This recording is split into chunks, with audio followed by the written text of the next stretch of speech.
Welcome everyone to our Best Practices Masterclass for the month of May. Hard to believe we're coming up on the end of May already this year. I'm not sure where this year is going, but it's been fast. So excited to meet with you today. This is the first Masterclass that I'm on since we launched Coachmetrix 2.0. And so we're going to talk about some key actions, if you will, for successfully using Coachmetrix 2.0. A few things to think about during before, during, and after your coaching engagement. We're going to talk about how to start strong on your coaching engagements. Some of this has to do with Coachmetrix, some doesn't. Some is just good practice around coaching itself. We'll talk about how to keep everyone engaged, including your participants, supporters, and the manager of the participant. And then we'll also talk about proving the success of your coaching. So that's our roadmap for today. We have one more Best Practices Masterclass, June 17th. Mark your calendar, please. And then we, as traditionally we do, we'll take July and August off and then resume in the September time period. And some of you have heard the story. We created Coachmetrix because of things that we started to notice in the marketplace. One of the things that we noticed was that when action plans were paper-based, people either didn't do them or they didn't do them to the extent that would drive behavioral change. And then we started to notice, like quite literally, people weren't showing up to workshops in our leadership development program with pens. And we started to recognize that, hey, this trend toward more digital technology being integrated in our programs was just going to accelerate. And then finally, and really maybe the most important reason why we created Coachmetrix was because we wanted to be able to prove behavioral change as a result of our coaching. And so our message to you is always, Coachmetrix is made by coaches for coaches. We love your feedback. We love your input. We love to hear about your experience, good, bad, or indifferent. We can't promise we're going to do everything that you ask for, but we do promise that we'll listen. And part of our mission here is to make measurement easy for coaches. So thanks everyone for joining us this month. So let's talk about Coachmetrix 2.0 and just projects in general. And the first part of our agenda for today is start strong, meaning start your engagement strong. And so one of the things that we recommend early on in any coaching engagement, and Greg, you may already be doing this, but maybe as you're starting this new engagement, there might be something here to think about, is if you have an executive sponsor with your engagement, whether it's one-on-one coaching or coaching a group of people, or maybe it's a cohort for a leadership development program, or maybe you're running some team development work with an executive team, is to make sure that you have regular sponsor check-ins throughout your engagement with the executive sponsor. And so typically if we're running, let's say, a 6 or 12-month program, we think about doing that every 30 days. And in that meeting, we typically do, at a high level, 3 things. Make sure that the executive sponsor is up to date on where we are in terms of progressing with the program.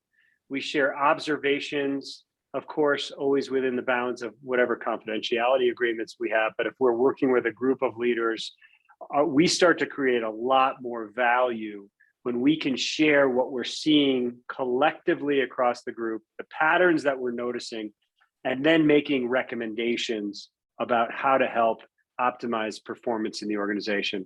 And then, and this is really where Coachmetrix comes in, we share measurement data.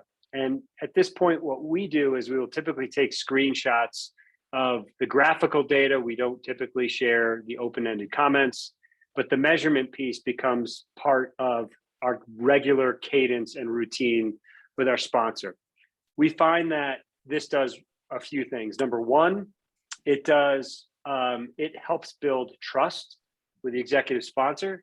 Number two, you start to be seen as a trusted advisor because you're ultimately starting to help become an advisor to your client, not just a coach who's coaching a few leaders, but you're looking for patterns, you're understanding what's happening in the culture, and you're able to provide some advisory offerings as well as part of those conversations.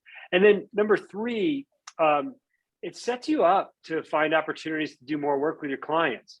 And so the regular check-ins with the executive sponsors is a great way to start smart. Brian, you had a question. Did you say monthly reports to the sponsor? Yeah, that's what we typically do. Love to hear your point of view on what that would look like. But we typically have a standard PowerPoint deck with these three components: where we are in the program, observations and recommendations, and then we insert screenshots of Coachmetrix, the metrics data inside of that deck. Does that make sense from your standpoint, Brian? Yeah, it does. It seems really frequent. I mean, and it's more of a, not necessarily a dialogue. You're saying you just sort of send a status report, if you will? No, it's actually a dialogue, 30 minutes. And typically we do this whenever we have 2 or more people that we're coaching at any given point in time, or if we have a cohort of people that are working through a leadership development program, or maybe an executive team that is working through a long-term program. Sounds frequent, but when you start to pick up on patterns that and things that are happening in the culture, it can really be very beneficial for the leader to be connecting with you on a regular basis, or in some cases to be connecting with a leader on how the leader can support the people that you're coaching.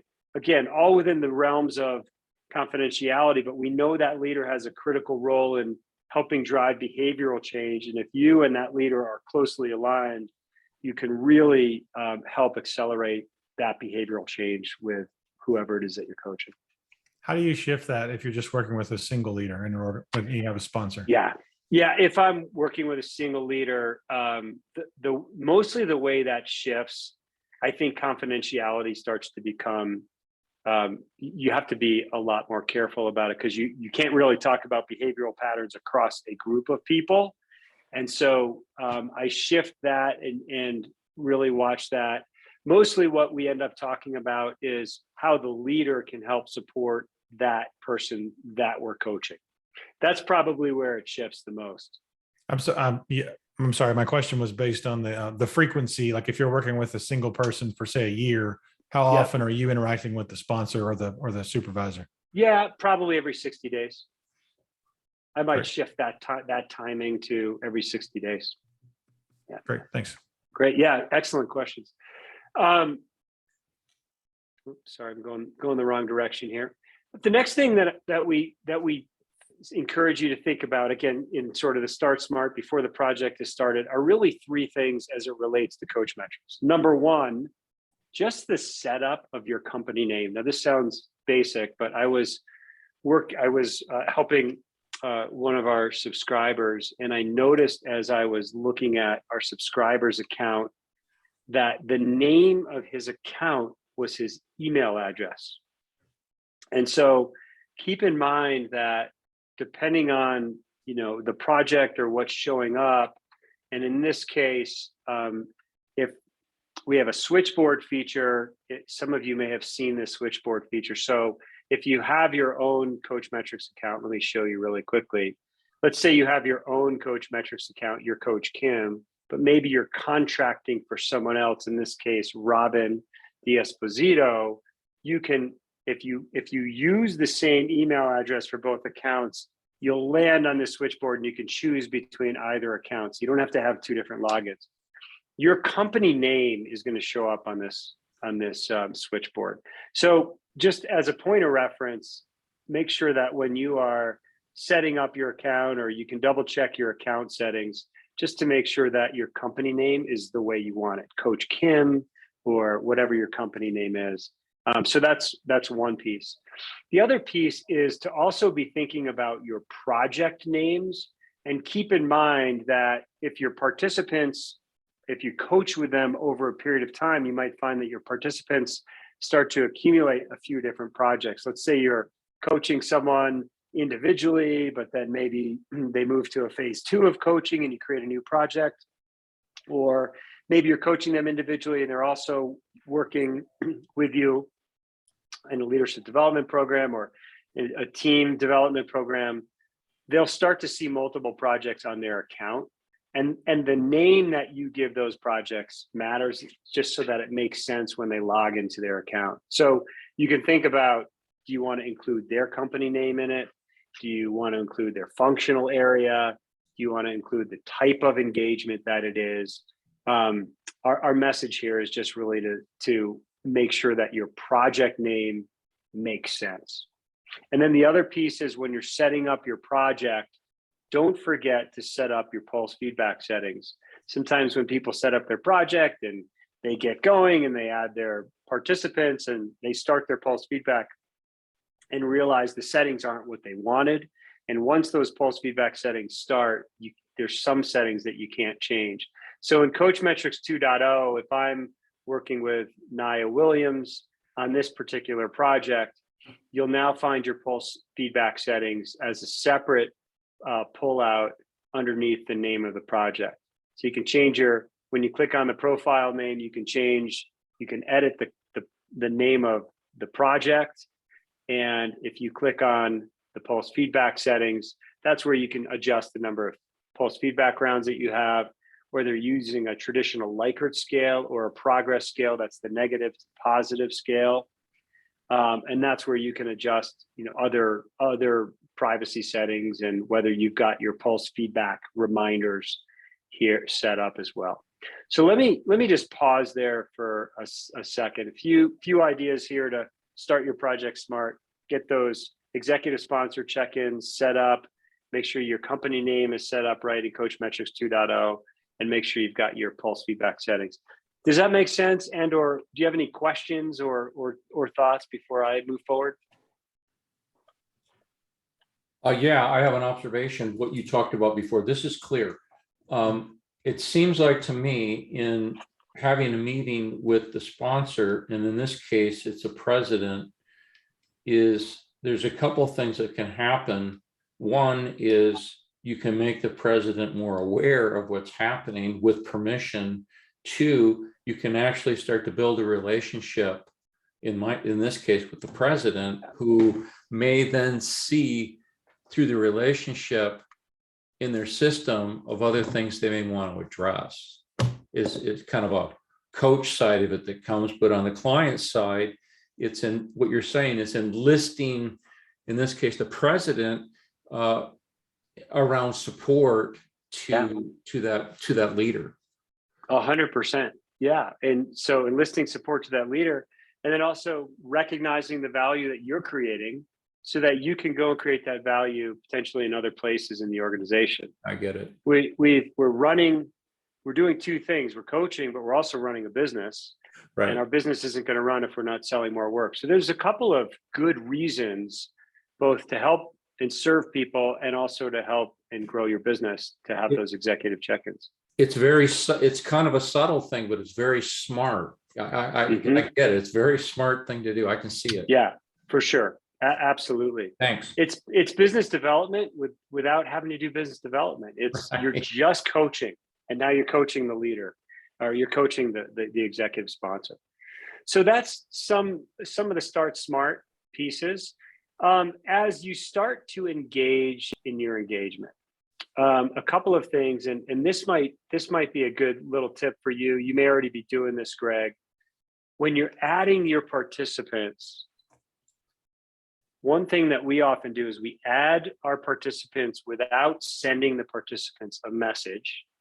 And then we go into the participant's account and we add resources to their account, or we send them a welcome discussion, or we send them some initial assignments or some other resources to get them started. And then after you've got their account set up, then you can go back to their tile and send them the welcome message. So I'll just demonstrate that for you really quickly. And Robin, I promise we'll delete this test user after, so our demo account doesn't get too crazy. But if I've got a new participant that I want to add to this project, I'm going to add that new participant. Let's just call them Sal plus participant at 512solutions.com. Oops, that's the wrong field.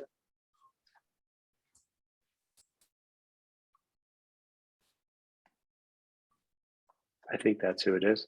I'm assigning it to Coach Kim. If I don't click on this include a welcome message, I will create the participant's account without them knowing the account is created. So now I can add that participant. That participant is now added. And then I can go into the participant's account and do some things. I can go in and maybe add a discussion. I can share a resource like a welcome kit, or I can add some assignments to their account. And then when I'm ready, I can go back to their tile. Let me go back to the project level. And you'll notice on the tile, there's 3 dots. Since this person has not logged in, or this person has because they're on another account. So sorry, this isn't going to work for this account because this is an existing user. But what you would notice is one additional option that would say something like, invite this person to the project. So Robin, did I explain that okay? Anything that you would add there?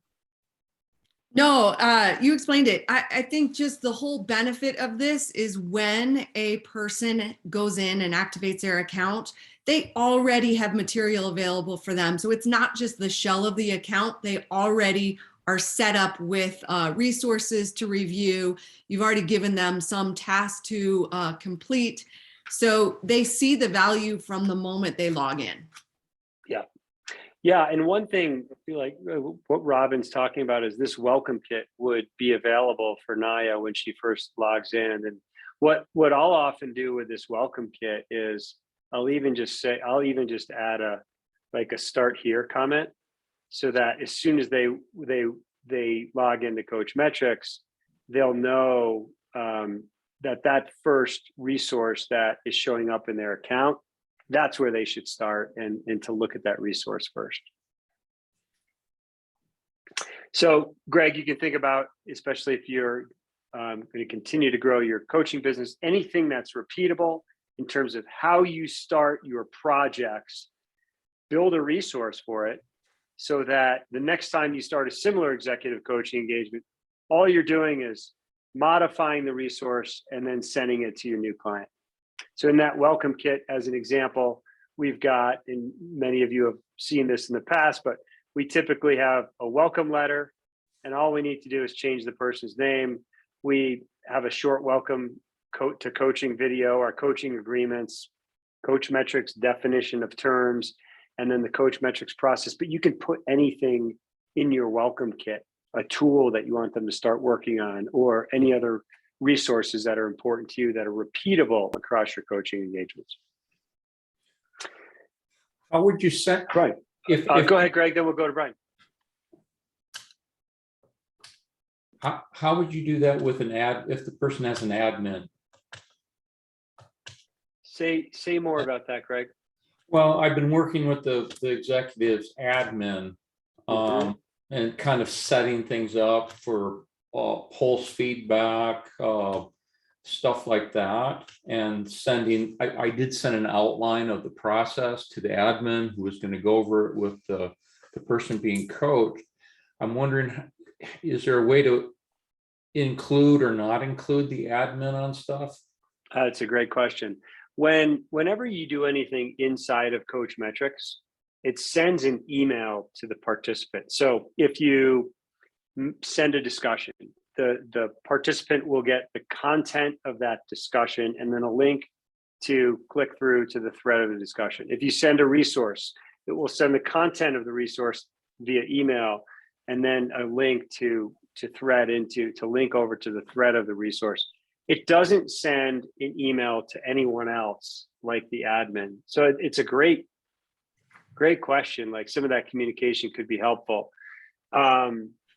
Robin, have you seen anything on how other leaders are dealing with this? The one thing that comes to mind for me is that sometimes that admin has access to the leader's email account. So he or she would see those messages coming from Coachmetrix. That's one way in which the admin could be notified. In some cases, you could even use the admin's email account for the user account. But then the person you're coaching wouldn't have access to Coachmetrix. Robin, have you seen this with any of our other subscribers? I haven't seen it, but it has been a recent request. So do have it on our list to allow you to add an additional email recipient. So the participant would still be listed as that executive, but they would have the option of CCing an additional person. Yeah, that's a good way to put it. It would just copy them on the messages. Okay. Yeah, we are starting to get that request more. Thank you. I can even, yeah, thanks. Brian, I think you had a question or comment? Yeah, on the welcome kit example there, where you had some different files, like with your coach agreement. So like my process is I have the same agreement for the most part, but then I'll go in and change some names and change the dates and maybe the pricing, and then I'll email them a PDF that I've signed, and then I'll ask them to sign it and send it back. Some of them use like DocuSign or something like that. Right. I'm wondering is this more of a here you can read a standardized form type of thing, or is it more you can customize it like for each like if you made this and you wanted to alter it for each person as it relates to the attached files, is that practical, or is that just maybe get a little bit more sort of hairy? Yeah, no, it's a good question. The way we are using this is kind of like a one size fits all approach. Now, having said that, as the coach, I can go in and modify that resource if I wanted to. So remember that resource is that collection is made up of series of resources. So here's my coaching agreements. If I wanted to modify this coaching agreement for that one coachee, I could do that, and then just save it, and then send that resource or send the collection out to that person. I would just have to remember that next time I've got a new coachee, I need to change the resource to reflect the new coachee's name and maybe upload a different version of the PDF. So that would be one way to do it. The other way to do it would be to think about it as you're still modifying that PDF on the back end, but then you're sending that PDF to your client through the discussion feature. That could be another way to do it as well. Okay, thanks. Yep. There's a third way too, which is, I'm not sure if this would be appropriate for your client contract, Brian, but you could create a discussion template. Have you used the discussion templates at all?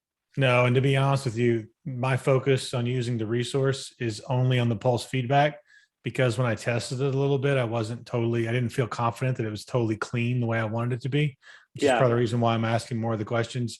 And right. I probably should clarify the way that works is, like an example of someone I'm started with recently, I worked out the agreement with the decision maker and the CFO and all that jazz. What I do have is I have what I call a participant agreement that basically just has us kind of go over expectations and confirm we're on the same page. And then I ask them to sign it. And if sometimes they do, sometimes they don't. I don't sweat it, but I do. In my first session, we talk through it. And it is, that's the way I do it. And I tend to send them a welcome email with, hey, go read a few things, think about a few topics. And next time we talk, we're going to also review this agreement, this participant agreement, and we're going to talk through some of these introduction topics. That's my process. Yeah, that makes sense. So I think the contracting process with that sponsor or the buyer is probably better left outside of the Coachmetrix process. I think the welcome email that you're sending to that client is perfectly set up to be a resource for you, as well as that participant agreement. I think that you could create your own welcome kit and then just simply modify it every time you bring a new coachee on board and send it out as a resource. That's exactly what we do in our business. Yeah, I need to revisit that. Okay, thank you. Yeah. Okay, you're welcome. Hey, Robin? So I would also add one more thing. Brian, you could also keep that contract, add that to your private notes. Oh, So that's a you good know point. Show exactly you where where that it is. It's easy to Mhm. reference. It is confidential, specific to the individual, or if you do have a contract at that corporate level, you can add it at that project level. So you have a couple different options there, but that is space available to only you have access to that. So Yeah. if you do it external, you could still send it via discussions, so they could sign it, download it, sign, load it, send it back to you, and then save it within that private notes too. Yeah, Awesome. that's a Thank you. good point. Yeah, that's a feature that often gets missed. You can keep notes at the project level, and then also you can keep notes at the participant level as well. So there's a space for private notes. And so typically the private notes, like for this participant, maybe I might upload my own notes there after a coaching session, or maybe I might upload their disc profile that I want to reference later on. But at the project level, I might put contracts or organizational charts or any other information that might be relevant to understanding how that client works.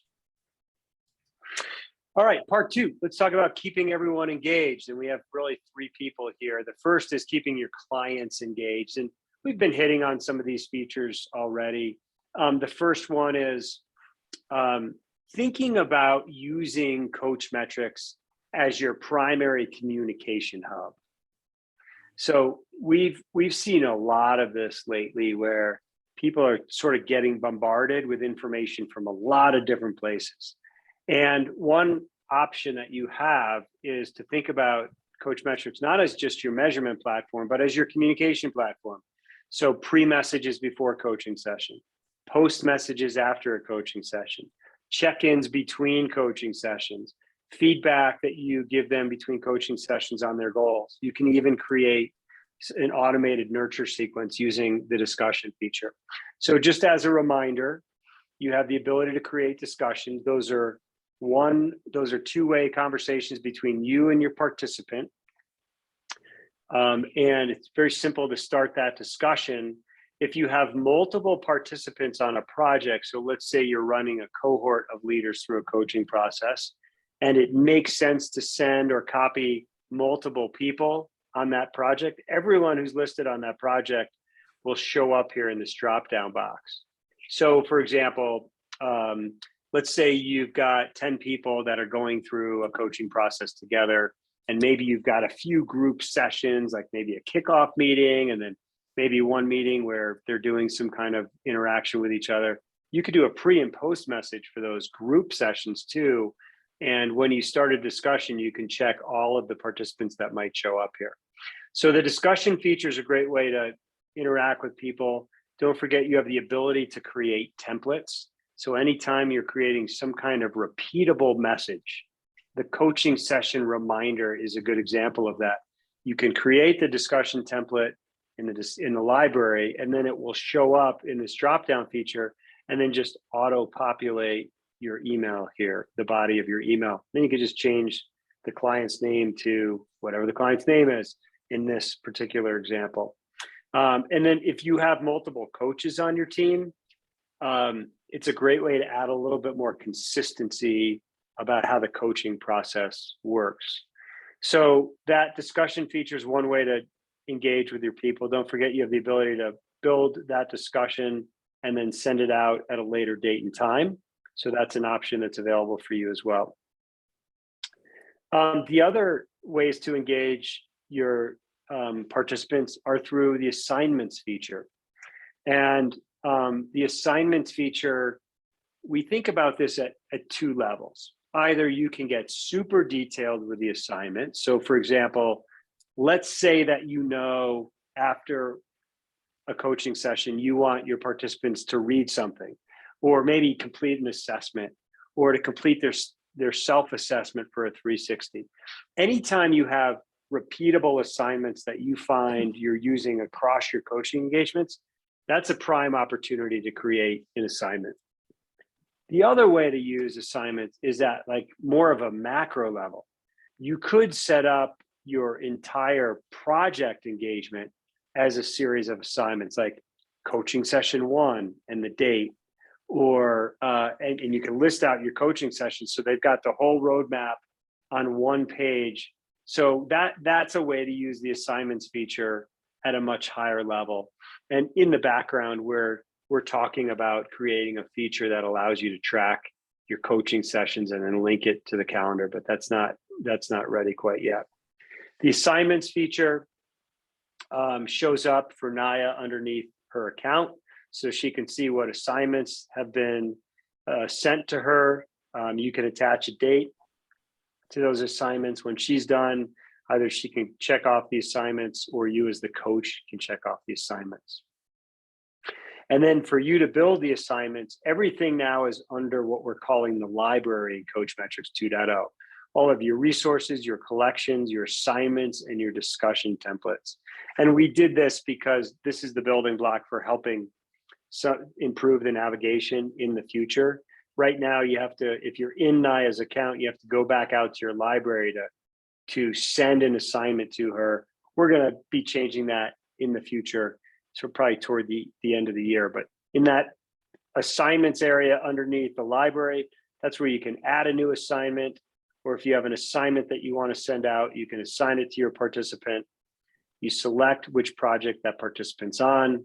In this case, we'll send it to both Sally and Naya will assign a completion date for that assignment. And if there's other assignments that you want to send at the same time, there'll be an entire list of all the assignments that you've ever created that'll show up on the right side of your page.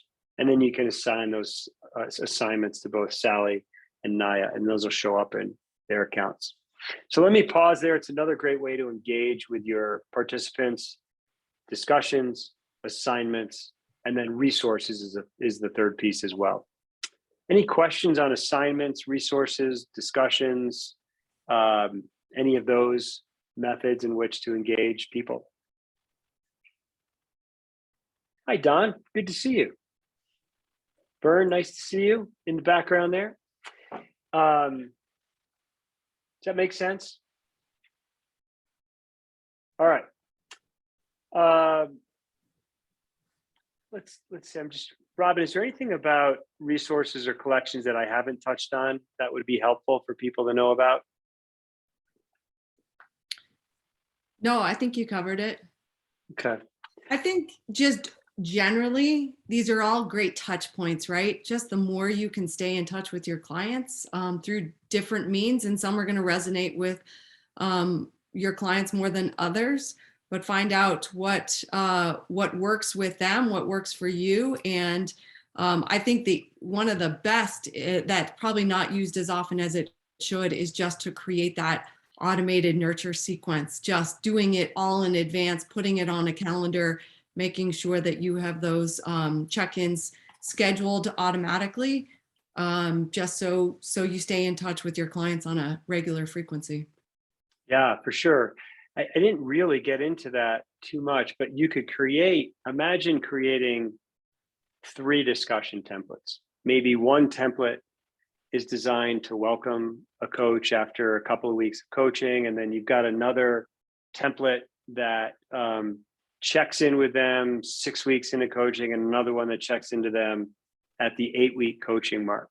You could go into your project and then you could schedule all 3 of those in advance, change the name, schedule those in advance, and those emails, those discussions will go out when you schedule them. And that's what Robin's referring to as a nurture sequence. So it's a nice way to onboard your clients and to do it in a very efficient way that has a very personalized look and feel to it.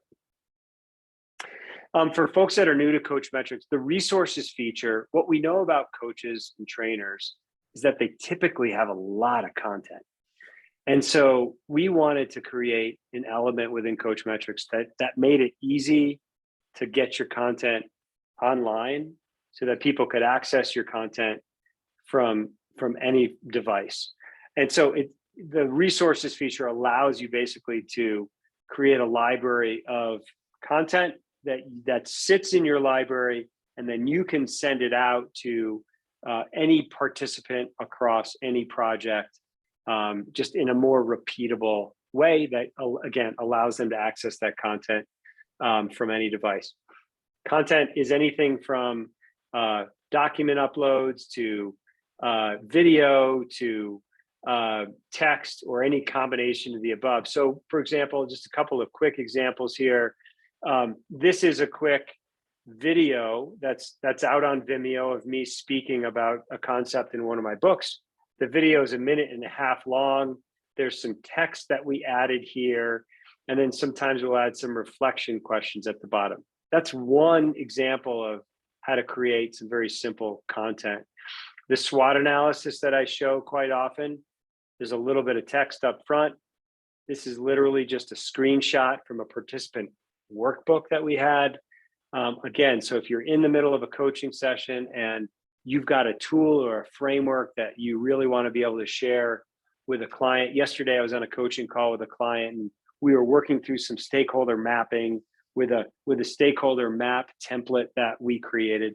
And of course, I intended to give it to her, but she said, "Hey, can you send that to me?" And I said, "Of course."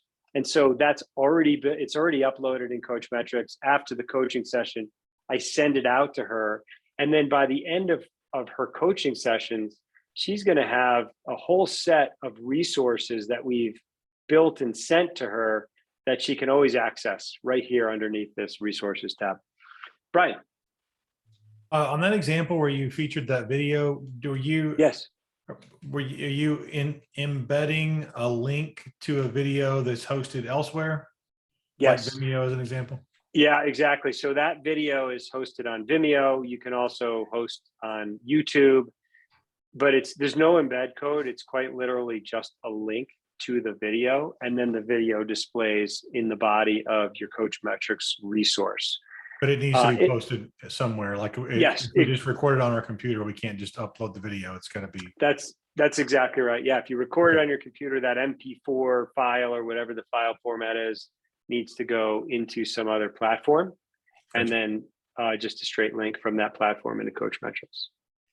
Which can also help you in a couple of ways, because then maybe you're getting a little bit of Google juice for SEO and things like that. Great. All right. Let's talk about, we don't often talk about this, but let's talk about keeping supporters engaged. It's really part of the methodology behind the system of Coachmetrix, some of which is inspired by stakeholder-centered coaching, is to go public with your action plan. So people are not just building their action plan in Coachmetrix, but they're telling people about their action plan. Those people are supporters, people who are impacted by the leader's behaviors and are willing to give ongoing feedback and feed forward. There's a feature in Coachmetrix that allows the participant or the coach to send an email to the supporters. So we often recommend that in between the rounds of pulse feedback, that the participant engages with those supporters. Most of the time, verbally or in person or over the phone or on video, but there's also the ability to send the supporter an email. I'll show that to you really quickly. If I go back into Naya's account, when I click on send the supporters an email, all of your supporters will show up. So if you don't want all of them to receive a message from you, you can just uncheck it. There's a welcome message that's pre-built. There's also a follow-up message that says, "Hey, I'm in this program. Thank you for being my supporter, and please continue to support me." And then you can also just create your own custom message.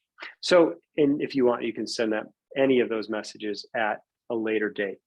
The idea, again, is to keep your supporter engaged by engaging with them in between your rounds of pulse feedback. It'll help you learn, or help the coachee learn more about behaviors they can change. It will also help that coachee change perception, because those supporters will realize and know that coachee is continuing to follow up and work on those things. Brian, you're on mute. Thank you. Sorry. If my memory's correct, you recommend that the pulse surveys hit every 6 weeks. At least that's what I've been doing. I think that's, or about that, 45 days or something. I'm curious, and this is an area that is definitely provides me angst. I've only got one active situation now with where I'm using the pulse surveys. I'm starting a new one, and I'm going to approach it dramatically different because the participation is so poor. We've probably got 20 supporters, and we just sent one out a couple weeks ago, and we got like 2 or 3 people who have participated, and the gentleman Right. is following up and he's trying to encourage people.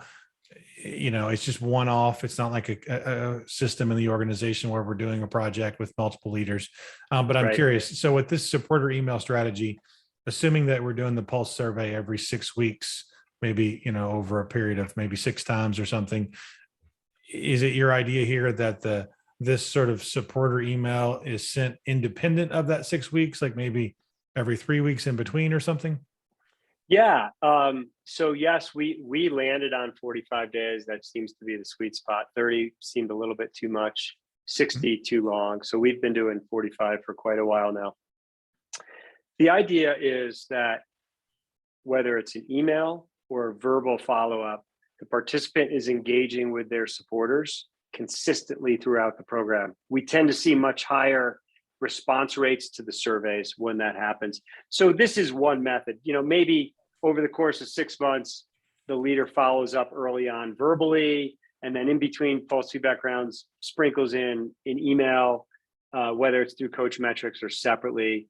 But the idea is, one, enroll people verbally. So this can happen in a few different ways. In like the purest form of stakeholder-centered coaching, it would be a meeting between the coach, the participant, and the supporters or the stakeholders to say, hey, here's what I'm working on, and here's what I need from you. We're going to send out surveys once a month, every 6 months. Your responses are really going to help me. So you're enrolling them very intentionally. But that doesn't necessarily have to happen as formally, but the verbal enrollment before you add people into Coachmetrix is really a best practice. Yeah, that's what I'm pushing now. Yeah, it's great. And it becomes more and more intentional. So yeah, great point. Finally, keep your manager involved and engaged. You can do this through like quite literally in a 6-month coaching engagement, we'll have 2 coaching sessions where the manager is part of those coaching sessions. Usually the first time we do that is, sometimes we'll do it right at the onset of the coaching engagement. The second time we'll do it is when we're reviewing the participant's action plan. Right? We don't want the participant to get to the end of the engagement and say, great, Naya changed in all of these areas, but she focused on the wrong things. We want to make sure there's calibration between the coach, the participant, and that participant's manager. So we quite literally will bring that manager into a coaching engagement at session number 4 or 5, and then toward the end of the engagement.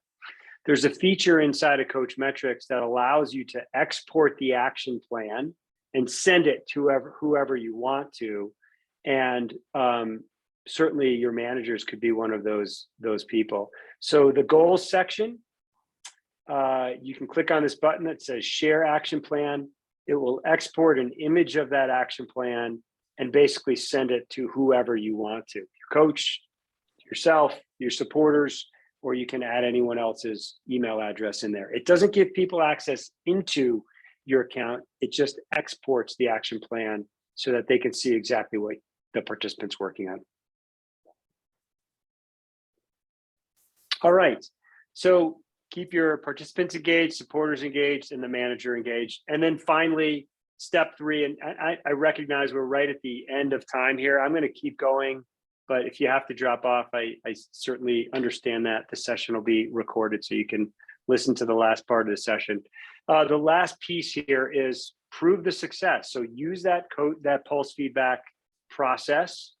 And part of what we have heard from many of our subscribers is that they're selling work because they're telling their sponsors at the beginning of an engagement, look, we are measuring behavioral change as part of our methodology.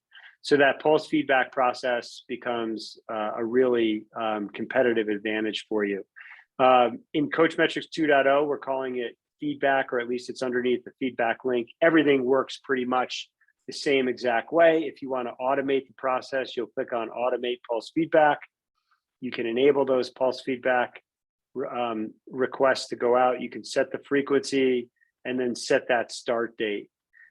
We've got a whole bunch of information over here. So just for you to make sure that the settings that you have here are what you want, those project, those pulse feedback settings will show up here. And then you'll also see a feedback history of when those pulse feedback settings have gone out. You can also send those pulse feedback requests out manually if you choose to. One of the new things we added into Coachmetrix 2.0 is to give you a little bit more information when the initial survey went out. So you've got a date and then more information on the activity. So in this case, round 4 of 6 surveys went out, and you can see when the reminders went out. One went out May 8th, one went out on May 11th. So you just got a little bit more visibility as the coach on when those surveys went out. So take advantage of that pulse feedback feature in Coachmetrix. And then finally, going back to what we talked about at the beginning, there's a couple of different ways that you can report the data. If you are like a spreadsheet junkie, we've got 4 different reports where you can export the data into a spreadsheet or CSV file, and then take the data and manipulate it into any format that you want. Or if you want a more simple approach, you can just take a screenshot of the graphs and load it into your PowerPoint or whatever format you're using for that executive sponsor check-in. So folks, that's what we intended to go through today. I can hang on for a few more minutes if you've got more questions. And if you need to sign off, that's okay too. Thanks so much for joining me today. And if there's anything we can do to support you, reach out anytime. We're really happy to help you get onboarded and Greg, to help you make that new executive coaching engagement a success. Great. Thanks, Greg. Dawn, any questions from you or anything I can support you with?